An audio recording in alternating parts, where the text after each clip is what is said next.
Okay, so let's get going on spring and spring eating. So, as I mentioned before in the summary, winter really is the time where we replenish everything, but we're also adding a lot of toxicity. We're eating a lot of heavy meals with Thanksgiving and with Christmas. We hang out with family. We usually up our alcohol intake, which is also something that naturally happens during the colder months of the year because alcohol is warming. So spring is the time where everything is getting ready for action again, for movement again, for creation again. So spring really is the perfect time to detox from all the excesses that we had during the winter so that we can get light and ready for the new season of action. When you look outside, you can really tell when spring is coming because that's when green in color starts to enter the scene again. Like the greens we see, like with the trees, we see the little bright green leaves popping out. They go into bloom like the cherry trees. We have tulips and hyacinths and like the early flowers popping up, adding green and then splashes on color. So really spring is a time of rebirth.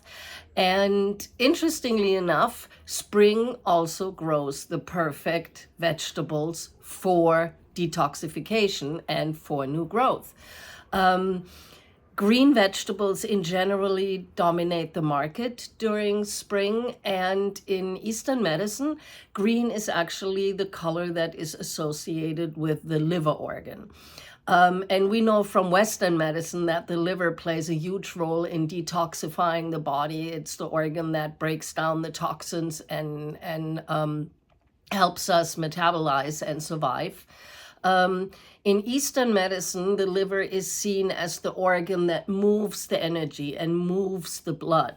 So from that point, you can almost see it like after the winter when everything was clogged up, the liver now moves the energy, moves the blood, unclogs, and gets us moving and active again. So let's start with a list of different foods that help with the adjustment of the body. Because one thing we need to consider too is that both spring and fall are transitionary periods. It's when we transition from ultimate cold to the ultimate hot. Like winter is like cold, summer is hot, and we have the spring and the fall in between, and they kind of mediate everything. So during that time, because we're going through these changes, we see a higher rate of colds and flus and things like that. And it's not only because during that time the viruses are quite active, it also has to do with the fact that during these times we spend more time with other people. Our body is adjusting to the changes from cold to warm. So it's already dealing with environmental factors, which will or can weaken immune function as well. So you want to keep track, or you want to make sure you eat enough immune boosting foods as well. So one of my favorite things about spring, ever since I was a kid, were the early peas that came out, like the English peas, and also asparagus. That was like my favorite season because back in Germany, asparagus was really just available for 2 months a year together with strawberries, and that was it. Spring peas make wonderful fresh spring pea soup. You can like shell the peas and cook them with carrots and potatoes in a nice broth. So that was always a good food. And asparagus is really good as well to eat during spring because it has the functions of detoxing. It's a diuretic, so it definitely helps with getting rid of toxins. But at the same time, also asparagus has a function of clearing the lungs and helping up the blood circulation, and even can help with high blood pressure. So asparagus is definitely a good food to add to your meals during spring. It's great in soups. It's great as a side dish if you roast it. And yeah, it's just really, really good. You can make it as salads. So it's a really easy food to make and enjoy during spring. Another food that is typically seen on the spring markets are artichokes. And artichokes are another great food to eat during spring because it has a strong influence on liver and gallbladder. we actually use artichoke supplements to support gallbladder function. So it doesn't only help with detoxing in general, but through a targeted approach on liver and gallbladder, it's really good to detox from all the strain we put on the liver with the drinking that we had to do because Uncle John was a little bit hard to get along with. So artichokes are a really great way. And again, it's easy to make. You can either get them prepared as artichoke hearts, so they good, like artichoke hearts are really good to use in salads. As a kid, I always loved it when we had artichokes because we would boil the whole artichokes and my mom made a really yummy sauce for it. And then you would like pull one leaf after the other out, dip the sauce, pull the meat off the leaves, and then eventually you would take the hay off and clear the heart of the artichoke and then eat that as well. So it's a fun food to eat as well.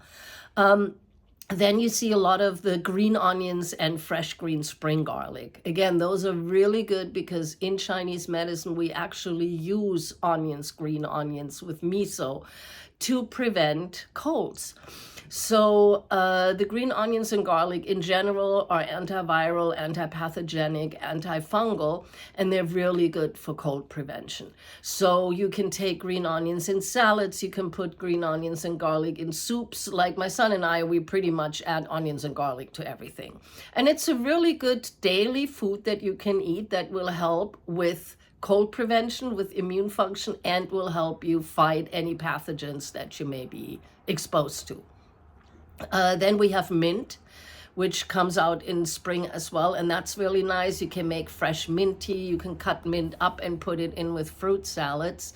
Mint in general has a mood boosting quality because if you rub a leaf of mint and you smell it, it opens your eyes. The aroma is really uplifting. So it's a good thing for that. Also, it's an herb that can help with digestive function, and it's overall cooling in its effect, and it's also an herb we use for cold prevention. For example, during the seasons when they change, a simple tea made out of peppermint and chrysanthemum flowers and drunken daily is something that will give you a little immune boost that can prevent you from getting one of the summer colds or the spring colds. Another herb that comes to mind for spring is rhubarb. And rhubarb, you can cook it, you can make it as pies.